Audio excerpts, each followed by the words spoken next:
Ndugu zangu katika imani, ninakuhusieni kadhalika naihusia nafsi yangu kumcha Allah tabaraka wa taala. Enyi waja wa Allah mtukufu, tumuogopeni Allah bifi'li al-awamiri wa tarku nawahi, kwa kutekeleza amri zake na kujiweka mbali na makatazo yake. Kwa hakika kumcha Allah tabaraka wa taala ndiyo sababu ya mwana wa Adamu kufuzu na kufanikiwa katika maisha haya ya dunia, kadhalika kesho yaumul qiyama. Ya Rabbi, tunakuomba utupambe na ucha Mungu, tufishe tukiwa ni Waislamu, na kesho yaumul qiyama tufufue pamoja na Mtume Muhammadin sallallahu alayhi wa alihi wasallam fil firdausil a'la. Allahumma amin. Ndugu zangu, ama khutba yangu kwenu ninyi leo itakuwa ikikumbusha dhuqna summa bialsinatina. Tulijaribu kulamba sumu, kuonja sumu kwa ndimi zetu, tukifikiria kuwa sumu inakopesha, lakini yanayoonekana hatukutosheka na madhara yaliyopatikana baada ya sisi kuonja sumu kwa ndimi zetu. Fahal narji'u marratan thaniya, basi je, tutarejea tena mara ya pili kuthubutu jaribu onja sumu kwa ndimi zetu? Ndugu zangu, Allah tabaraka wa taala anatuambia katika suratul Isra aya ya 53, anasema Allah mtukufu, wa kulli ibadi Muhammadi, sema kuwaambia waja wangu wale wanaotambua na kuelewa wameumbwa na mimi, hawana mola mwingine zaidi yangu. Nini Mtume Muhammadin sallallahu alaihi wa alihi wasallam anaambiwa aseme kwa yaqulu allati hiya ahsan, waambie waja wangu waseme yaliyo mazuri, waseme yale yenye kujenga na kutengeneza. Inna shaitana yanza'u bainahum, kwa sababu shetani tabia yake ni kuamsha, kuwasha moto wa magomvi baina yao pale wanapoteleza wakasema yasiyofaa, pale wanapoteleza wakasema yenye kubomoa, yenye kuharibu. Allah mtukufu akasema, inna shaitana kana lilinsani aduwan mubina, hakika ya shetani amekuwa kwa mwanadamu ni adui aliye wazi, ambaye hana kificho. Lakini ni wakati gani mwanadamu huyu ameweza ng'amua, ameweza jua, ameweza tambua ya kwamba shetani ni adui aliye wazi kwake? Kwa kujua kwake akaishi katika maisha ya kutahadhari naye, ya kujiweka kando naye. Na Allah tabaraka wa taala katika maneno haya mwanzoni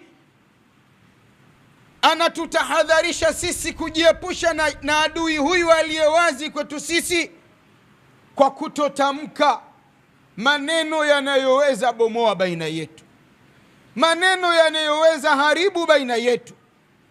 Nilikuja kwenu ndugu zangu katika imani baada ya kutoka katika lockdown ya jeshi ambayo ilituchukua takriban siku 5, tukiwa ndani, hatutoki, tukakosa huduma mbalimbali za kijamii. Kuna ambao walijifungulia ndani, kuna ambao waliogopa kutoka wakafia ndani kwa sababu wamekosa matibabu. Watu waliathirika, kila mmoja aliathirika kwa namna ya vile ambavyo maathiriko yalimpata, bali tuliathiri hata upande wa Mola wetu, tuliathiri hata upande wa Mola wetu. Ijumaa ya tarehe 31 mwezi wa 10 mwaka huu 2025 tukashindwa toka kwenda kusali msikitini. Swala za fardhi watu wakaziswalia ndani, watu wakashindwa tekeleza haki mbalimbali ambazo Allah mtukufu ameziwajibisha kwao.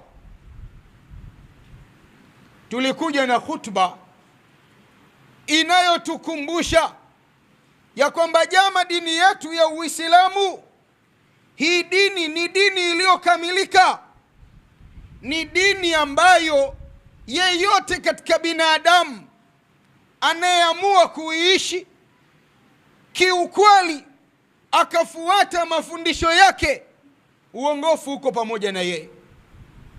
Qur'ani Allah ameileta iwe ni uongofu kwa watu, huda linnasi.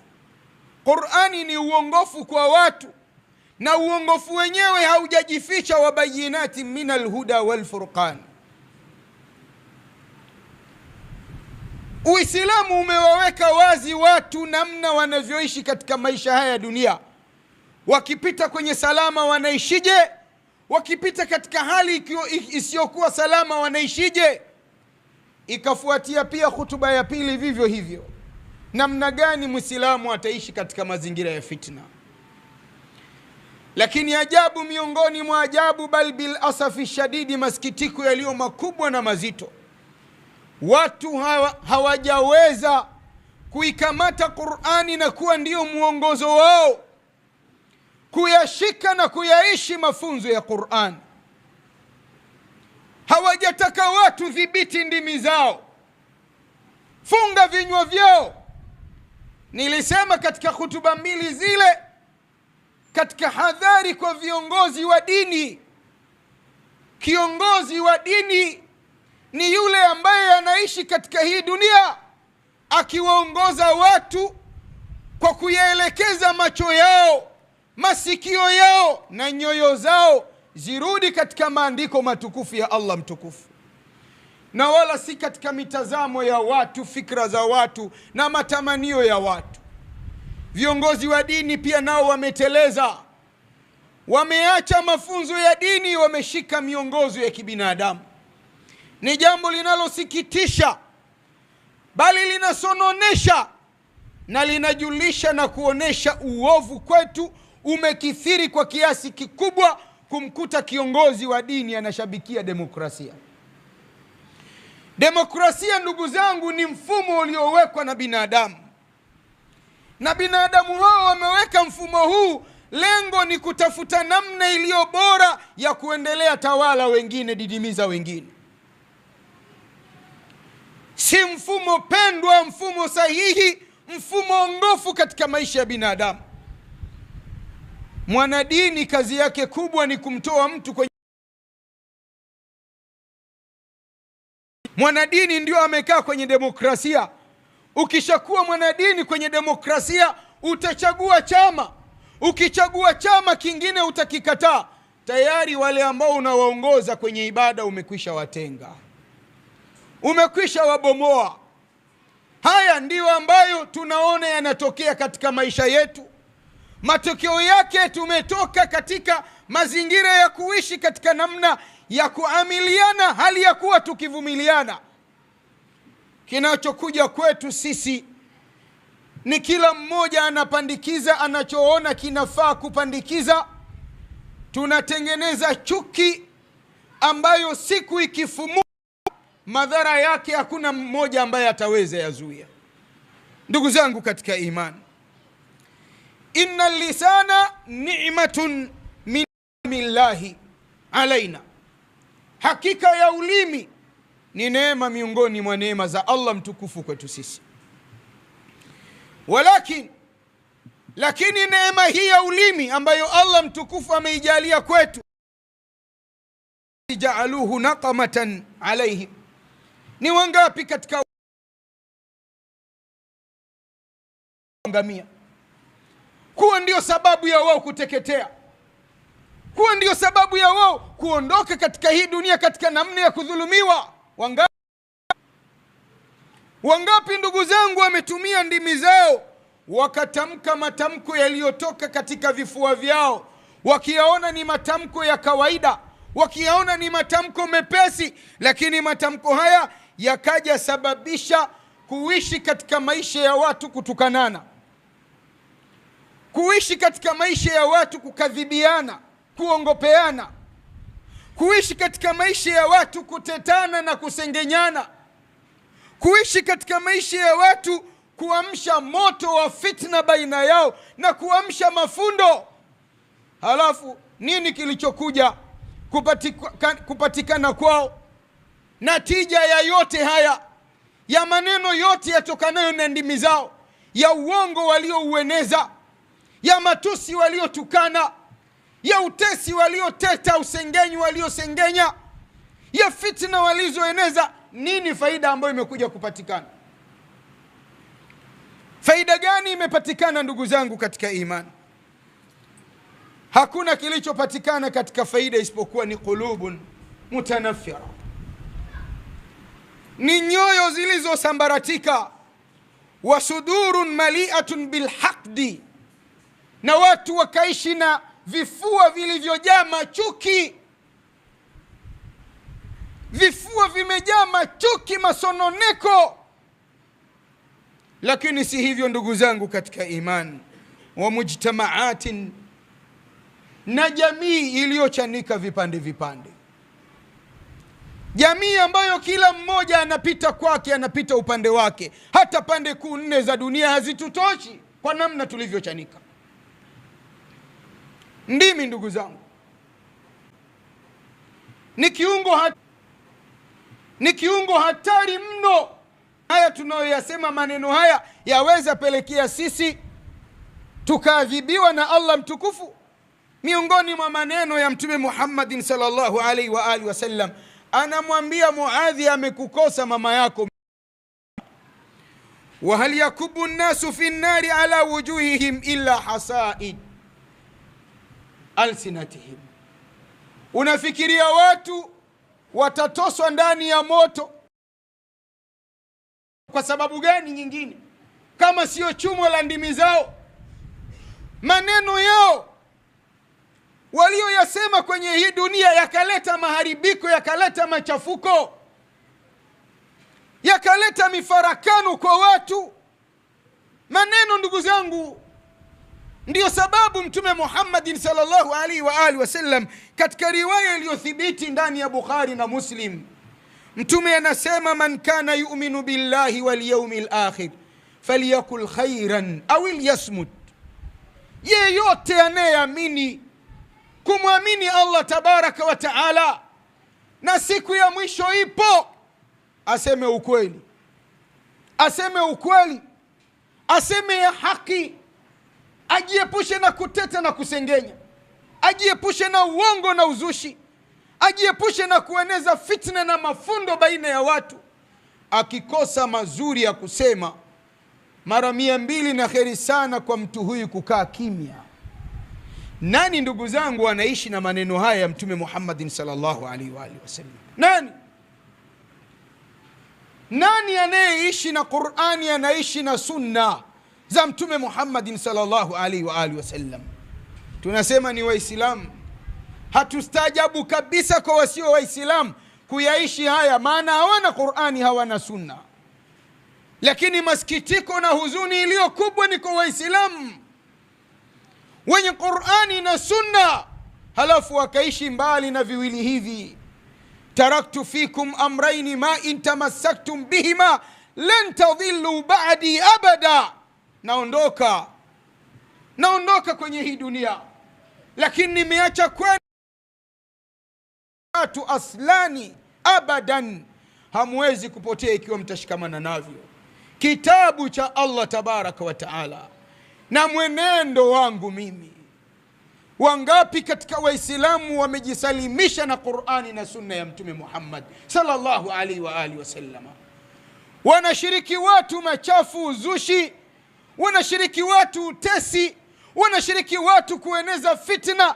Inakuwa ni sababu ya damu za watu kumwagika katika ardhi hii, zenye haki na zisizo na haki. Iogopeni fitna ndugu zangu, jiwekeni kando nayo, ikimbieni, muogopeni Mola wenu. Allah tabaraka wa taala katika suratu Al-Anfal aya 25 anatuambia, wattaqu fitna la tusibanna alladhina dhalamu minkum khasatan fitna.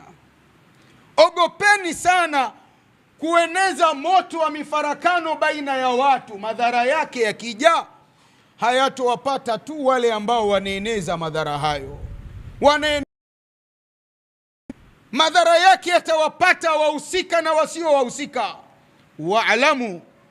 Wa'lamu anna Allaha shadidul iqab. Naeleweni, tambueni hakika.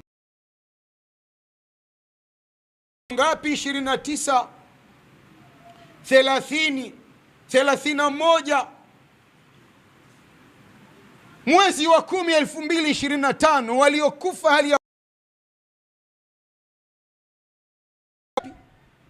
alikwisha sema Allah mtukufu karne ya 7, wattaqu fitna la tusibanna alladhina dhalamu minkum khasatan. Iogopeni fitna, msieneze fitna, msieneze mambo ambayo yanaweza chana nafsi zenu, nyoyo zenu, vifua vyenu, machukizo baina yenu. Madhara yakija hayatowapata watendaji, na hata wasiostahiki na wao wataingia huko mbele kwa Allah mtukufu. Ndio Allah ataenda sema yule alikuwa anahusika na yule hahusiki akae pembeni. Lakini duniani hapa anaondoka tu. Tumewazika ndugu zetu, tumeishi nao, wala hawakuwa kwenye maandamano. Wanauguza majeraha ndugu zetu, majirani zetu, wala hawakuwa kwenye maandamano. Halafu bado baada ya kuonja sumu ikatupa madhara ya kutuua, tunataka tena kurudia mara ya pili kuonja sumu, kana kwamba hatuna Qur'ani wala sunna za Mtume Muhammadin sallallahu alaihi wa alihi wasallam. Ya Rabbi, tunakuomba utuongoze tuwe ni miongoni mwa waja wako tunaofuata maneno yako matukufu na maneno ya Mtume wako Muhammadin sallallahu alaihi wa alihi wasallama, na utusamehe katika mengi miongoni mwa tunayoteleza, ima kwa makusudi yetu kwa ujinga au pia kwa bahati mbaya. Aqulu ma tasma'una wa astaghfirullah li wa lakum wa lisailil muslimina wal muslimat fastaghfiruhu innahu huwal ghafurur rahim wa huwa al barru al karim.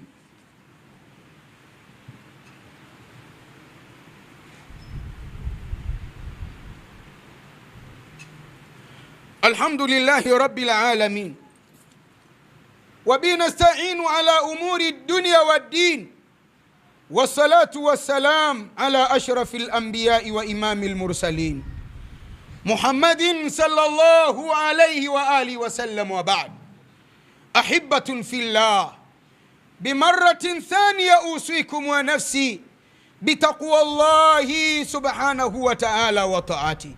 Ndugu zangu katika imani, kwa mara ya pili na kariri yusia nafsi yangu iliyo dhaifu, kadhalika nafsi zenu, katika suala zima la kumcha Allah tabaraka wa taala. Enyi waja, tumcheni Allah, tumcheni Allah mtukufu kwa kushikamana na Qur'ani. Tumcheni Allah tabaraka wa taala kwa kushikamana na mwenendo wa mtume wake Muhammadin sallallahu alaihi wa alihi wasallama. Tumcheni Allah kwa kuyashika mazuri na kujiweka mbali na yote yaliyo mabaya. Ndugu zangu, hotuba yetu inatukumbusha tulionja sumu kwa ndimi zetu, kwa vinywa vyetu, tukapata tulichokipata.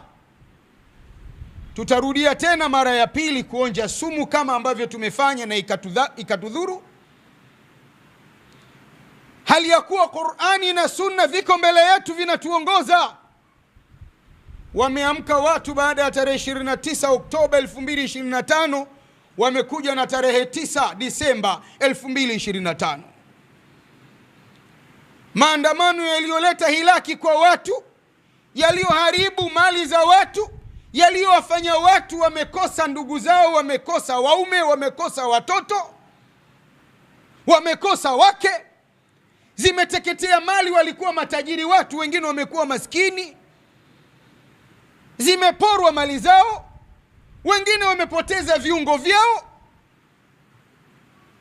Panarudiwa tena tarehe 9 mwezi wa 12 maandamano mengine, na maneno ni yale yale. Namna ambavyo tutakinukisha ndivyo ambavyo tutakinukisha, maneno yale yale. hakuna tofauti. Kama ilivyokuwa kipindi kile mwandaaji hajulikani, ndivyo ilivyo sasa mwandaaji hajulikani. Ndugu yangu katika imani, tulisema kabla ya tarehe 29 Oktoba, walisema walingania dini kwa kiasi kikubwa. Katika watu waliodhalilishwa sana ni mashekhe, wakaonekanwa ni mashekhe ubwabwa, ni machawa, wamepewa bahasha, wamenunuliwa kila aina ya jina baya, jina la kifedhuli la kuporomosha heshima za mashekhe za watu wa dini yalisemwa. Lakini nini kilikuja kutokezea? Hakuna mtu amesoma dini, ndugu yangu katika imani, na akawa ana hofu na Allah mtukufu alau kwa nukta ndogo ya ukubwa wa chembe ya khardal, anaweza kuja kukushawishi wewe kufanya mambo ambayo yanaweza kukuletea hatari katika maisha yako. Huyu hajasoma dini, huyu hajasoma dini. Tunamsoma Mtume Muhammadin sallallahu alaihi wa alihi wasallama, mwanadamu shujaa kuliko wote kwenye hii dunia katika umma huu, mwanadamu mwenye nguvu na uwezo wa kutenda chochote kuliko yeyote, mwanadamu ambaye wahi unateremka kwake. Anafunga safari ya kwenda tekeleza ibada ya umra kwa kuamrishwa na Mola wake. Kabla hajaingia mji wa Maka, anafika kitongoji cha Hudaibia, anazuiliwa na makafiri wa Kikuraish. Wanamwambia huwezi ingia. Mtume sallallahu alaihi wa alihi wasallam ana wafuasi, ana masahaba, ana jeshi, anakubali kuzuiliwa asiingie Maka kutekeleza ibada ya umra. Wanaomzuia hawana mamlaka na haki na ibada hiyo, wanamzuia, anakubali, anakaa chini kusikilizana nao, anaweka mkataba ambao umekuwa ni mkataba wa kihistoria. Wafuasi wake wenye nguvu, wenye ukakamavu, wengine miongoni mwao ni kina Umar al-Faruq, mwanadamu ambaye amedhihiri kwenye hii dunia akipigana na jini live, kinanyukwa na binadamu mpaka kinadondoshwa chini, kinasalimu amri. Hawa wanamwambia Muhammad, hatuna unyonge, usikubali kuingia mkataba wa kinyonge. Anawaambia ndio maamrisho ya Mola wetu, hakuna jambo jingine. Tutakubaliana na katazo lao na hatutoingia, kila kitu chetu tutamalizia hapa. Halafu mdomo wake anashindwa kutafuna, ndio maana hasemi. Ndugu yangu, Qur'ani, Sunna, Allah mtukala. Tawala za kidhalim hakuwafundisha mitume wake wawashiki wafuasi wao wapambane na tawala hizo.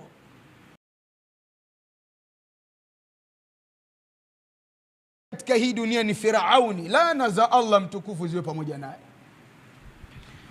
Huyu anaona katika maandiko atakayekuja rithi ufalme wake ni kizazi cha Bani Israili, watoto wa kiume. Kila anayezaliwa mtoto wa kiume Bani Israili muue. Innahum yakiduna kaida wa akidu kaida. Mwanadamu muovu anapanga shari, vitimbi. Allah mtukufu ni bingwa wa kutegua vitimbi vya watu waovu. Yule mtoto aliyetaka auawe akajalelewa ndani ya nyumba yake, na ndiye ambaye alikuja kuwa sumu.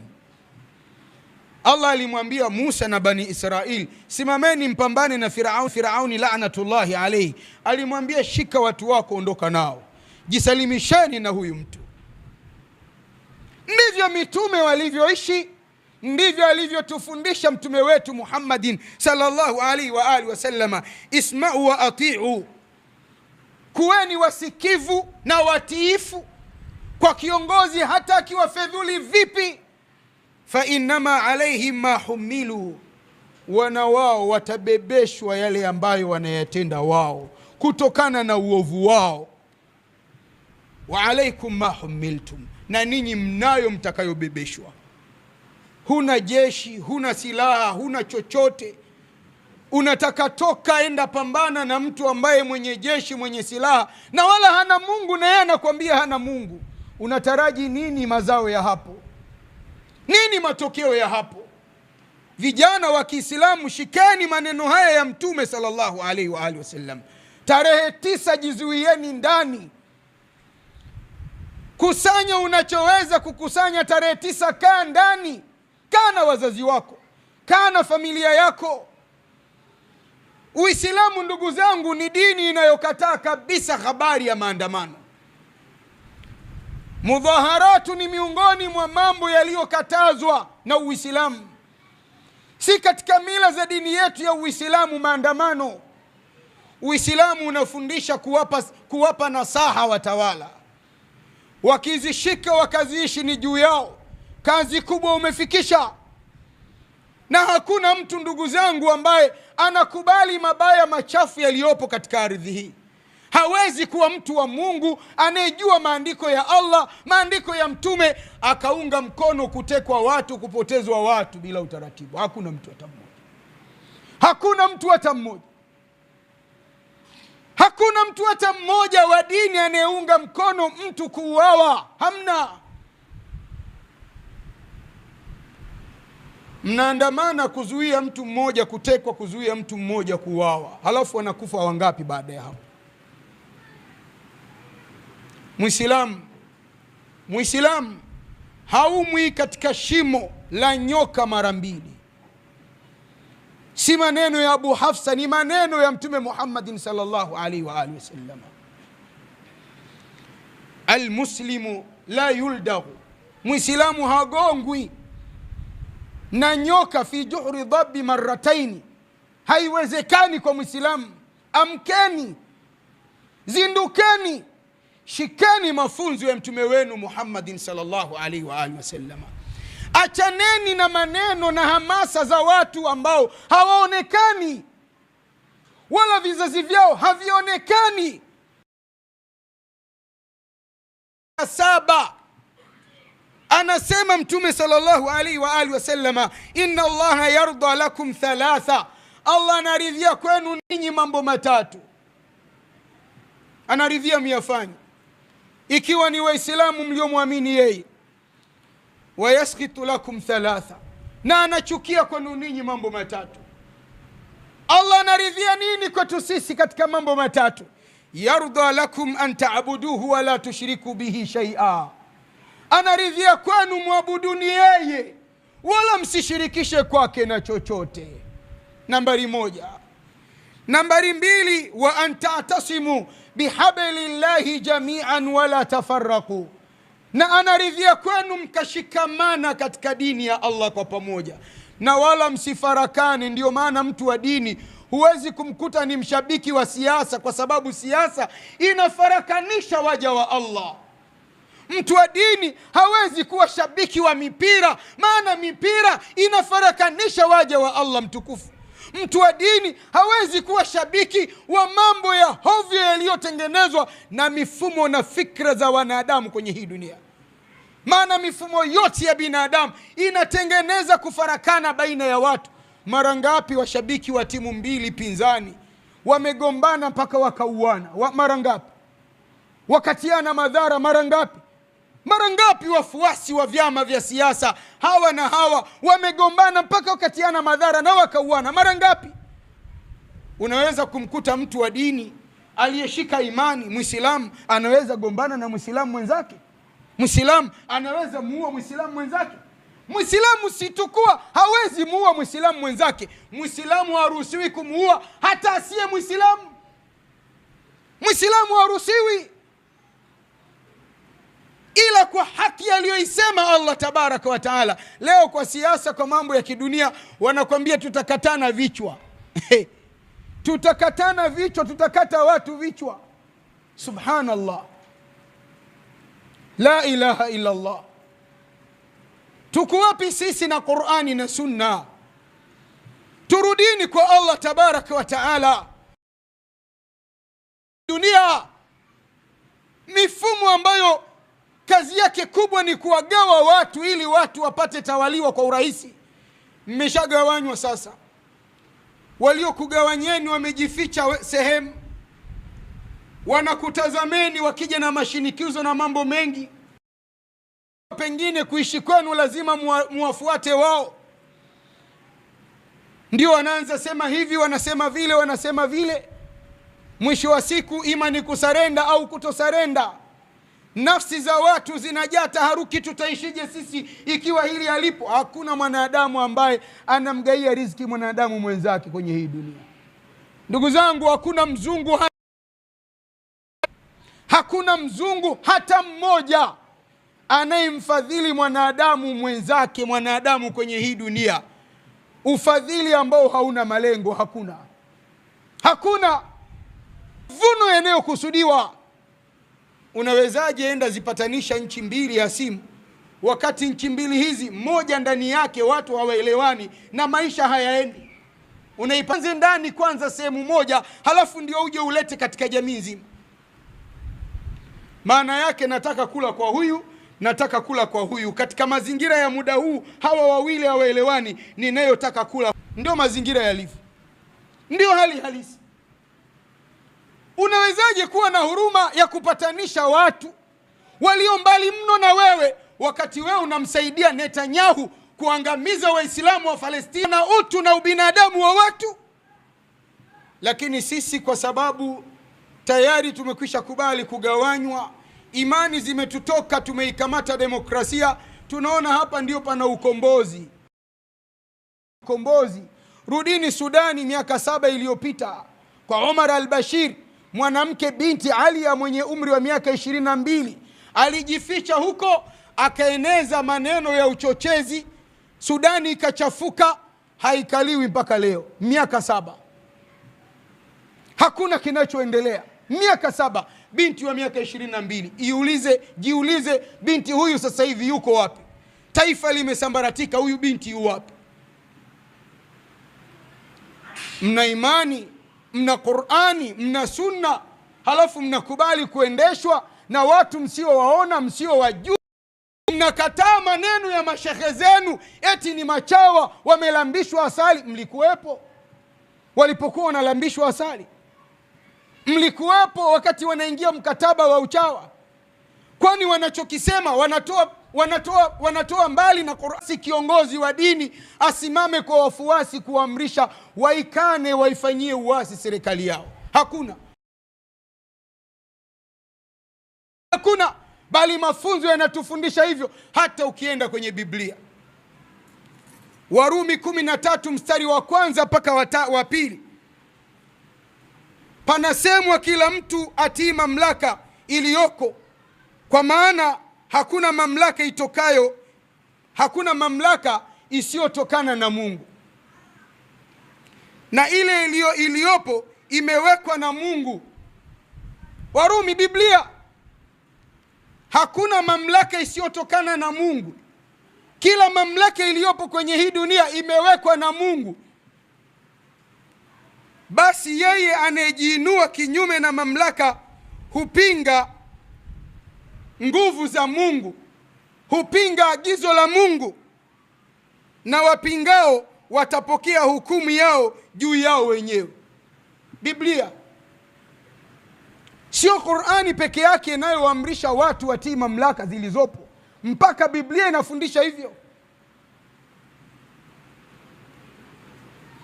Mpaka Biblia inafundisha hivyo. Turudi kwenye kuishi na vitabu vya Allah mtukufu. Ukiwa ni mtu wa Mungu ukadhulumiwa, ukakaa chini kumlilia Allah, adh-dhulma la yadumu idha dama dammara. Dhulma haidum. Ukiona dhulma inaishi, basi ujue inaangamiza. Dhalimu anaishi, lakini anayoishi nayo ndani ya mwili wake anayajua mwenyewe. Ana kansa na maradhi mengine mazito. Haya ndiyo yanatafuna watu kwenye hii dunia. Rudi kwa Mungu, kwa Allah hapakopeshi, kwa Allah hapakawizi. Sisi tumekosa kabisa yakini na Allah mtukufu juu ya haya, kwamba akitokea mtu akatudhulumu, tukirudi kwa Allah mtukufu atatulipa, atatuondoshea dhulma hii. Yakini imetuondoka. Tunachofikiria tutoke tuandamane tukafanye vurugu na hivi itokee vile itokee. Vijana wa Kiislamu hala. Msikubali kuumwa na nyoka kwenye shimo moja mara mbili. Yaliyotokea 29 mwezi wa 10 yatoshe. Kaa ndani siku ya tarehe 9 mwezi wa 12. Wazazi wenye watoto, wenye vijana, kuweni karibu na watoto wenu. Wazuieni watoto wenu wakae ndani. Wapeni nasaha. Wapeni nasaha ndugu zangu. Hatuna tawala za Mungu sisi. Tuna tawala za kidunia. Zinajua zenyewe namna gani, siri gani iliyopatikana zimekuwepo kwenye hii dunia. Tumrejee Mola wetu. Tukubali kuruhusu tena kuleta machafuko kwenye nchi yetu. Tukatae kuruhusu tena damu ya Watanzania imwagike kwenye nchi yetu. Tukatae kabisa kufarakana baina yetu. Humu mitaani tunaishi, kuna Waislamu wamepanga kwa Wakristo na kuna Wakristo wamepanga kwa Waislamu. Kuna wenye dini wameajiriwa na mapagani na kuna mapagani wameajiriwa na wenye dini. Tushindane kwa hoja. Mimi Muislamu naamini Qur'ani na Sunna. Niitumie Qur'ani na Sunna kukulingania wewe Mkristo ukubali Uislamu na ukinai. Na wewe unaifuata Biblia, itumie Biblia kunilingania mimi ili nikinai nikufate wewe. Tumfate mpagani na yeye tumlinganie, aache ushirikina. Amrejee Allah mtukufu, aache kuabudu mizimu. Tusikubali kufarakanishwa ndugu zangu. Tumesema, tunasema, tutasema. Allah mtukufu kwenye hii dunia ameumba wanadamu. Mwenyewe anasema ya ayuhan nasu inna khalaqnakum min dhakarin wa untha waja'alnakum shu'uban wa qabaila litaarafu inna akramakum inda Allahi atqakum. Enyi watu, maana watu hapa ni waliomwamini Allah na wasiomwamini Allah. Hakika sisi tumekuumbeni pea mbili, kike na kiume. Tukakujalieni mataifa mbalimbali na makabila, sio kwa ubora, sio kwa mtu apate jikweza, la, litaarafu, tumpate tambuana. Yule ni Mkenya, yule Mtanzania, yule ni Mnyarwanda, yule ni Mzaramu, Mdengereko, Mluguru, Mmakonde. Ni hivyo. Inna akramakum inda Allahi atqakum. Lakini mbora wenu mbele yake Allah mtukufu ni yule anayekuzidini ucha Mungu. Tukatae kugawanywa kidini. Tukatae. Tumeletwa kwenye hii dunia, tukizaliwa tunaiona Tanzania zaidi ya 75% ya Watanzania hawamiliki kitu kinaitwa pasipoti ya kuwatoa Tanzania kuwapeleka nchi nyingine yoyote. Hauwezi kuvuka mpaka pasina pasipoti. Yakitokea kutokea unakimbilia wapi?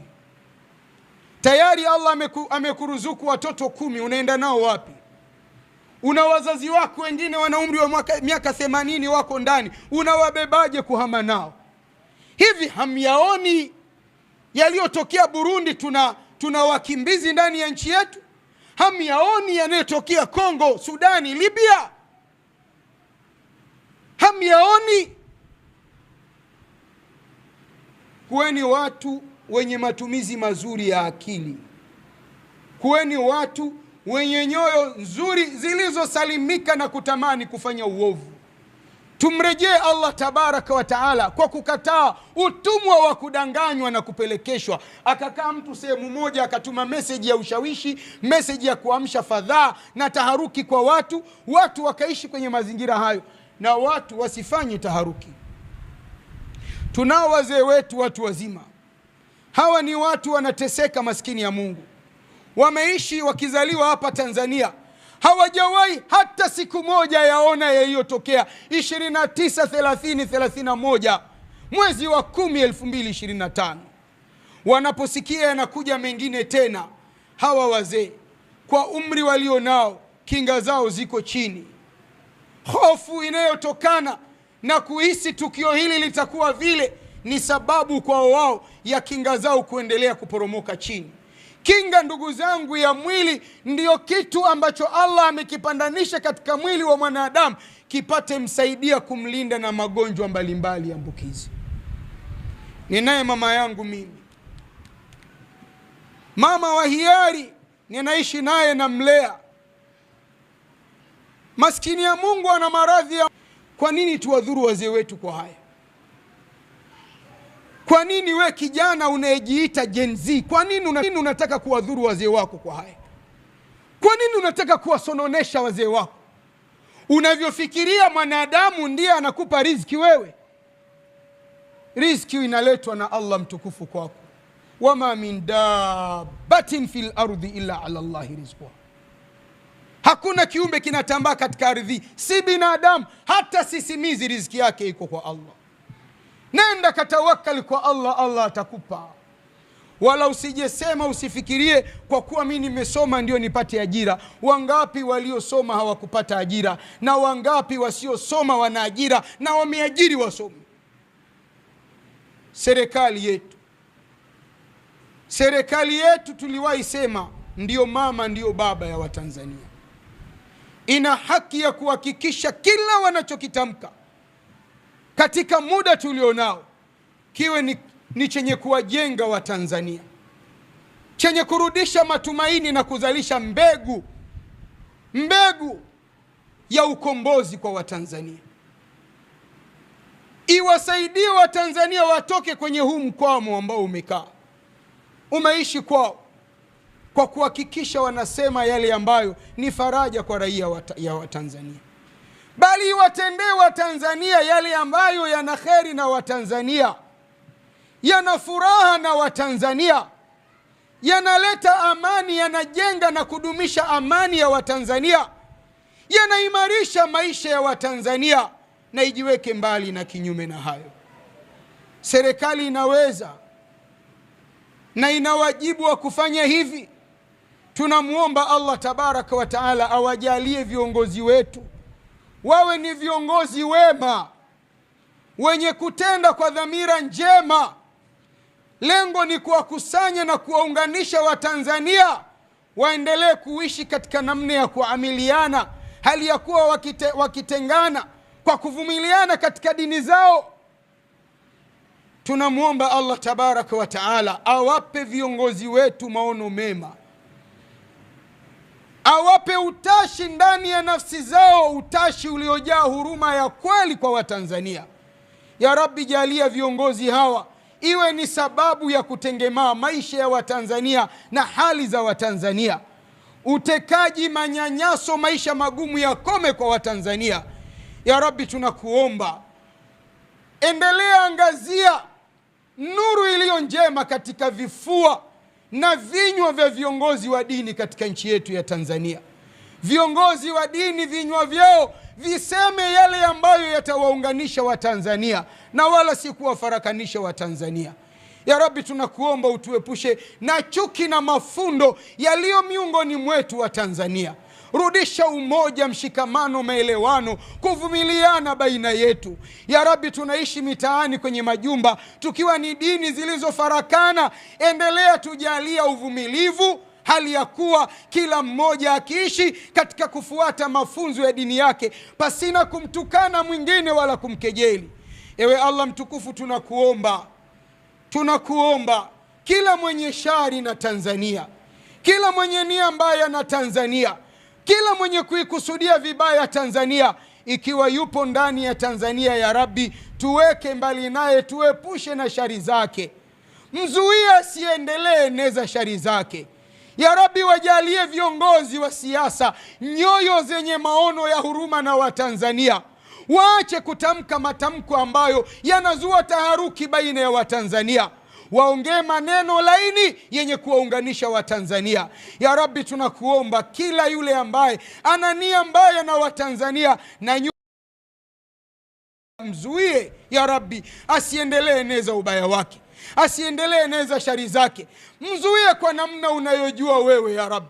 Kwa mazingira tuliofikia, wewe unajua lipi ambalo ukilifanya itakuwa salama kwa Watanzania. Lifanye sasa na tuoneshe muujiza ulio wazi katika hili, ya Rabbi.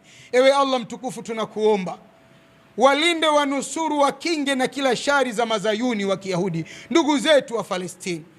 Ya Rabbi, wajalie maiti wao kuwa ni mashahidi wavishe, walishe, wanyweshe vyakula, vinywaji, nguo zitokazo kwako. Ya Rabbi, wazuie Mayahudi wasiendelee waangamiza Waislamu wenzetu wa Palestina. Ya Rabbi, jalia amani ulimwenguni, watu waishi kwa upendo. Ya Rabbi, chia magomvi katika nchi za wengine ili wapate kwenda hao ambao wanagombanishwa ili rasilimali zao zipate kuporwa. Inna Allaha wa malaikatahu yusalluna ala nabi ya ayyuhalladhina amanu sallu alayhi wa sallimu taslima. Allahumma salli ala Muhammad wa ala ali Muhammad kama sallaita ala Ibrahim wa ala ali Ibrahim wa barik ala Muhammad wa ala ali Muhammad kama barakta ala Ibrahim wa ala ali Ibrahim innaka Hamidum Majid. وارض اللهم عن الخلفاء الأربع وعن البقية أصحاب رسول الله محمد صلى الله عليه وآله وسلم. ربنا أرنا الحق حقا وارزقنا اتباعه وأرنا الباطل باطلا وارزقنا اجتنابه. اللهم سهلنا مما نريد ونجنا مما نخاف بفضلك يا لطيف. اللهم اغفر لأهل القبور من المؤمنين والمؤمنات والمسلمين والمسلمات برحمتك يا أرحم الراحمين.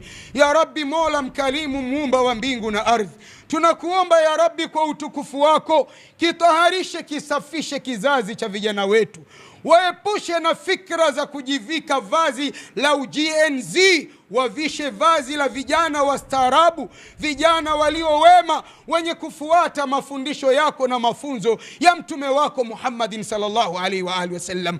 Wajalie vijana hawa maono mema ya Rabbi, wajalie vijana hawa yale yote yaliyo mazuri ambayo yataleta tulizo katika nafsi zao. Ya Rabbi, wajalie vijana hawa waishi maisha mema ya kukuabudu wewe, na waepuke mifarakano na magombano yeyote yanayoweza tokezea katika jamii. Wajalie vijana hawa kuwa ni wasikivu na watiifu kwa wazazi wao na wote walio juu yao. Ya Rabbi, wajalie vijana hawa wasiwe na akili za bendera ikaenda pale ambapo upepo umekwenda, wawe na akili zilizothibiti katika kufuata maandiko yako matukufu. Ya Rabbi, wajalie vijana hawa riziki za halali, waliosoma wana vyeti hawajapata ajira, wajalie ya Rabbi vijana hawa wapate ajira ili waondokane na masononeko yaliyo katika nafsi zao. Ya Rabbi, waangazie na wape kila kile ambacho ni hitaji la nafsi zao ili maisha yao yapate tulia na waishi katika hii dunia katika umri wa ujana walionao, na hatimaye wafiki wakiwa ni wazee, tena uzee wenye kheri na baraka na wewe. Ya Rabbi, tunakuomba tukiamini hakuna mwenye haki ya kuombwa isipokuwa wewe. Waponye wagonjwa wetu, wanyenyue vitandani ya Rabbi, na wale ambao wako katika sakarati mauti, jalia umauti kwao ni raha. Ya Rabbi, wajalie mwisho mwema, wajalie kuwa ni wenye kutamka kalimatu la ilaha illa Allah Muhammadur Rasulullah. Ewe Allah mtukufu, tunakuomba ndani ya msikiti wetu, ndani ya eneo letu la Mabibo, na katika nchi yetu yote ya Tanzania, kila mwenye shida mtatulie shida zake, kila mwenye mazito muondoshee mazito, mpe mepesi, kila mwenye mahitaji ya moyo mjalie mema na mahitaji yaliyo mazuri ya moyo wake, na kila mmoja ya Rabbi mruzuku yale ambayo anayahitaji muda wa kudumu yako katika kutafuta radhi zako. Wa sallallahu ala Muhammad